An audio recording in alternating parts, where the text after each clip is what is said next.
ये फ्रेंड्स, ये एक बहुत ज्वलन समस्या है जो आज बहुत ही विकराल रूप धारण कर चुकी है। ये मेरे दिमाग में बहुत टाइम से चल रहा था। आज मैंने अभी एक आर्टिकल पढ़ा, सोचा अभी के अभी मैं आपके साथ इस चीज़ को डिस्कस कर लूँ। तो मैं जिन्होंने भी जिस लेडी ने भी ये लिखा है, मैं उनके लिए थैंक्स बोलना चाहूँगी कि मतलब मुझे अपने विचारों को व्यक्त करने की इस लेख के, इस आर्टिकल के माध्यम से एक मौका मिल गया। तो सबसे पहले मैं आर्टिकल पढ़ूंगी, उसके बाद थोड़ी सी बात अपने मन की करूंगी आपके साथ। प्रोफेसर डॉक्टर लोपा मेहता मुंबई के जीएस मेडिकल कॉलेज में प्रोफेसर थी और उन्होंने वहाँ एनाटॉमी विभाग की प्रमुख के रूप में कार्य किया। कोई लेडी डॉक्टर हैं जो कि एनाटॉमी विभाग की हेड हुआ करती थी। 76 या 78 है की उम्र में उन्होंने लिविंग विल बनाई। उन्होंने उसमें स्पष्ट लिखा कि जब शरीर साथ देना छोड़ दे और सुधार की कोई संभावना ना दिखे, तब मुझ पर इलाज करके समय व्यर्थ ना करना, ना वेंटिलेटर, ना ट्यूब, ना अस्पताल की व्यर्थ भाग दौड़। मेरे अंतिम समय में शांति हो, जहां इलाज के जोर से ज़्यादा समझदारी को प्राथमिकता हो। बहुत अच्छी बात उन्होंने कही है। डॉक्टर लोपा ने सिर्फ ये दस्तावेज ही नहीं लिखा, बल्कि मृत्यु पर एक शोध पत्र भी प्रकाशित किया है। उसमें उन्होंने मृत्यु को एक प्राकृतिक, निश्चित और जैविक प्रक्रिया के रूप में स्पष्ट किया। उनका तर्क था कि आधुनिक चिकित्सा विज्ञान ने मृत्यु को कभी एक स्वतंत्र अवधारणा के रूप में देखा ही नहीं। चिकित्सा का आग्रह ये रहा कि मृत्यु हमेशा किसी रोग के कारण ही होती है और यदि रोग का इलाज हो जाए तो मृत्यु को टाला जा सकता है। लेकिन शरीर का विज्ञान इससे कहीं गहरा है। बहुत ही क्लिष्ट लैंग्वेज है, लेकिन कोई नहीं, काफ़ी कुछ समझ आ रहा है। उनका तर्क है, शरीर कोई हमेशा चलने वाली मशीन नहीं है। सही बात है।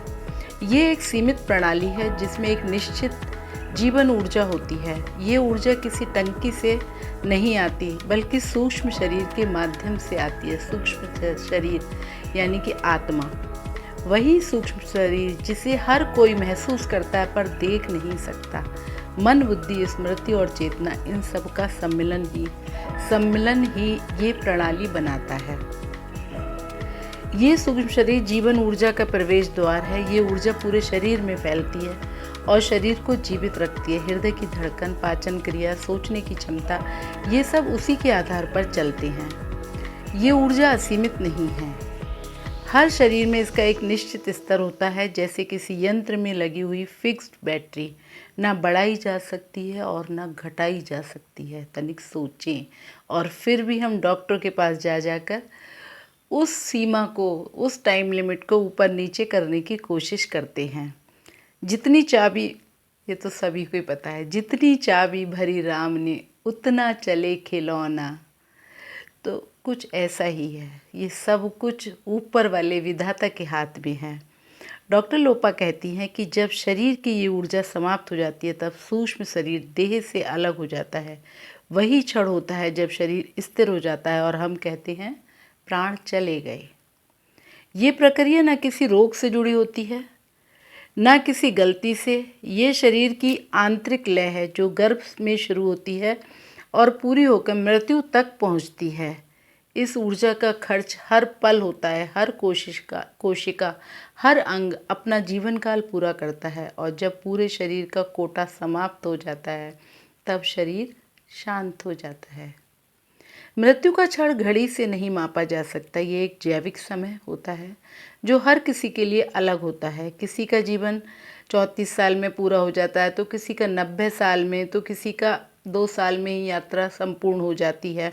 मतलब ये समय जो है सबका अलग अलग होता है। अगर हम उसे पराजय या ज़बरदस्ती ना माने तो कोई भी अधूरा नहीं मरता, यानी सब जितना जीवन काल लेके आए हैं उस समय को पूरा करके ही मरते हैं। डॉक्टर लोपा के अनुसार जब आधुनिक चिकित्सा मृत्यु को टालने का हट करती है, तब न सिर्फ मरीज का शरीर थकता है, बल्कि पूरा परिवार टूट जाता है। आईसीयू में महीने भर की सांसों की कीमत कभी कभी जीवन भर की जमा पूंजी को ख़त्म कर देती है। ऐसा मेरे रिश्तेदार के साथ हुआ है और मैं अभी आपको एंड में बताऊंगी भी। रिश्तेदार कहते हैं अभी आशा है, पर मरीज का शरीर पहले ही कह चुका होता है अब बस। इसलिए वो लिखती हैं, जब मेरी बारी आए तो बस मुझे KEM अस्पताल ले जाइए, जहाँ पर वो जॉब कर रही थी, जहाँ मुझे यकीन है कि अनावश्यक हस्तक्षेप नहीं होगा, इलाज के नाम पर कोई दीर्घकालिक कष्ट नहीं दिया जाएगा, मेरे शरीर को रोका नहीं जाएगा, उसे जाने दीजिए। पर सवाल ये है कि हमने अपने लिए कुछ ऐसा तय किया है? क्या हमारा परिवार उस इच्छा का सम्मान करेगा? और जो करेंगे तो क्या समाज से उन्हें सम्मान मिलेगा? समाज तो कमियां ही ढूंढता है, तो ढूंढने दो। क्या हमारे अस्पतालों में ऐसी इच्छाओं का सम्मान होता है, या अब भी हर सांस पर बिल बनेगा और हर मृत्यु पर दोष? ये इतना आसान नहीं है। तर्क और भावना का संतुलन साधना शायद सबसे कठिन कार्य है। अगर हम मृत्यु को शांत, नियत और शरीर की आंतरिक गति से आई प्रक्रिया मानना सीख जाएं, तो शायद मृत्यु का भय कम होगा और डॉक्टरों से हमारी अपेक्षाएं अधिक यथार्थवादी होंगी। मेरे अनुसार मृत्यु से लड़ना बंद करना चाहिए और उससे पहले जीवन के लिए तैयारी करनी चाहिए। और जब वो क्षण आए तो शांति से, सम्मान के साथ उसका सामना करना चाहिए। बुद्ध की भाषा में कहें तो मृत्यु जीवन की यात्रा का अगला चरण है। ये ऐसा बुद्ध जी ने, गौतम बुद्ध ने बोला है।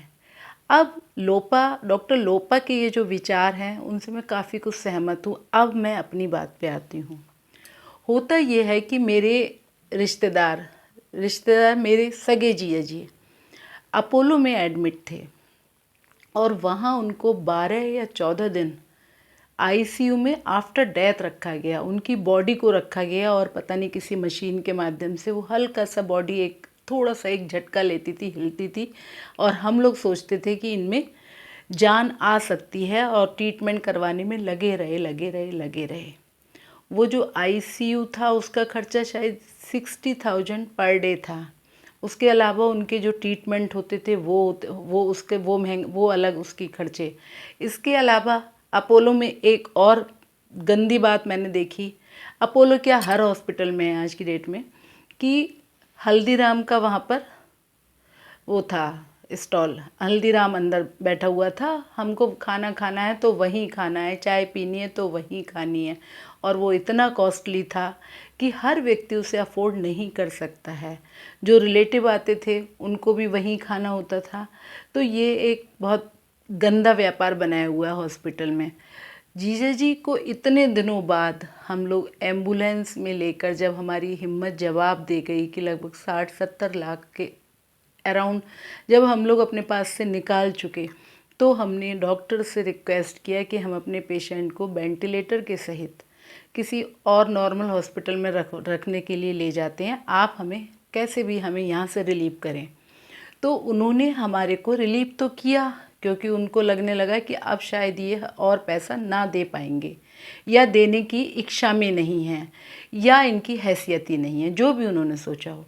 तो जब हम उनको एम्बुलेंस भी वो शायद 45-50,000 की एम्बुलेंस करके हम अपने छोटे से शहर अलीगढ़ में जब उनको लेके आ रहे थे वेंटिलेटर पे, तो 2 डॉक्टर भी उस एम्बुलेंस में हमारे साथ चल रहे थे।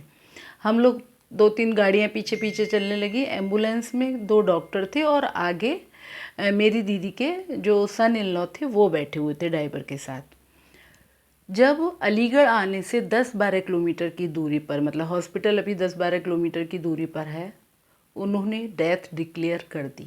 वो इसलिए डेथ डिक्लेयर कर दी कि ये हॉस्पिटल ना लेके जाएं, हॉस्पिटल लेके जाएंगे तो वहाँ ये साबित भी हो सकता है डॉक्टर के द्वारा कि ये डेथ तो काफ़ी दिनों पहले हो चुकी है।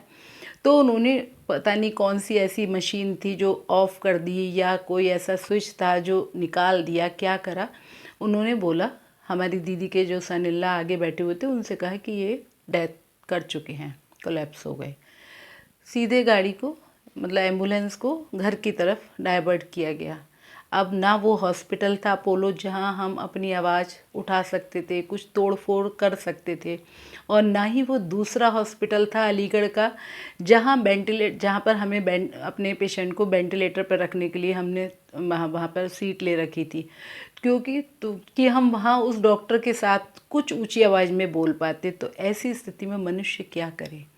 पहले के ज़माने में घरों में डेथ होती थी, तुलसा जी, गंगा जल ये सब डाले जाते थे, लेकिन आज एक फैशन सा बन गया है, या फिर स्टेटस सिंबल कहा जाए, या फिर डॉक्टरों का इतना प्रोफेशनल होना है कि मतलब हम लोग ना चाहते हुए भी चले जाते हैं कि अगर नहीं गए तो ये रिग्रेट रहेगा कि हो सकता है बच जाते हमारे हमारे जानने मतलब हमारे अपने प्रिय। और अगर हम ना भी ले जाने की कोशिश करें तो ये होता है कि सोसाइटी क्या कहेगी। तो मतलब ये जो लोपा जी ने, डॉक्टर लोपा जी का जो स्टेटमेंट है वो रियली बहुत सही है। एक दिन मृत्यु निश्चित है और मृत्यु अपने समय पर ही आएगी, लेकिन हम लोग उस मृत्यु को आगे बढ़ाने की, टालने की कोशिश करते रहते हैं, जो हमारे बस की बात नहीं है, वो सिर्फ ऊपर वाले की बस की बात है। एक दो मेरे मेरे पास एक दो बातें और भी हैं जो कि मैं अपने नेक्स्ट वीडियो में आपके साथ शेयर करूँगी। वीडियो बहुत लंबा हो जाएगा, तो फिर बाय बाय। सोचिएगा ज़रूर, अपने विचार भी मुझे बताइएगा ज़रूर। Thank you so much.